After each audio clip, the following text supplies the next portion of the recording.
আশুলিয়ার নিশ্চিন্তপুরের তাজরিন গার্মেন্টস ও রানা প্লাজার ক্ষতিগ্রস্ত শ্রমিকদের সঙ্গে সাক্ষাৎ করেছেন শ্রম কমিশনের সাবেক চেয়ারম্যান ও বিলসের নির্বাহী পরিচালক।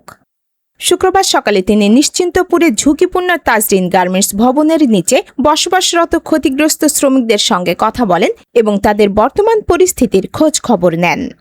এ সময় শ্রমিকদের বিভিন্ন সমস্যার কথা শুনে সুলতান উদ্দিন আহমেদ বলেন, তাজরিন গার্মেন্টস ও রানা প্লাজার আহত এবং ক্ষতিগ্রস্ত অনেক শ্রমিক দীর্ঘদিন ধরে ন্যায্য দাবির ভিত্তিতে এখানে অবস্থান করছেন। এখানে অনেকেই এখনও অসুস্থ অবস্থায় মানবেতর জীবনযাপন করছেন।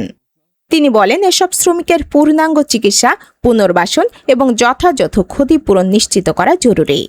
তিনি আরও জানান, ক্ষতিগ্রস্ত শ্রমিকদের স্থায়ী পুনর্বাসন ও চিকিৎসা সেবার ব্যবস্থা করতে বিজিএমইএ মালিক সমিতি, শ্রমিক কল্যাণ তহবিল সহ সংশ্লিষ্ট সকল পক্ষকে একসঙ্গে কাজ করতে হবে।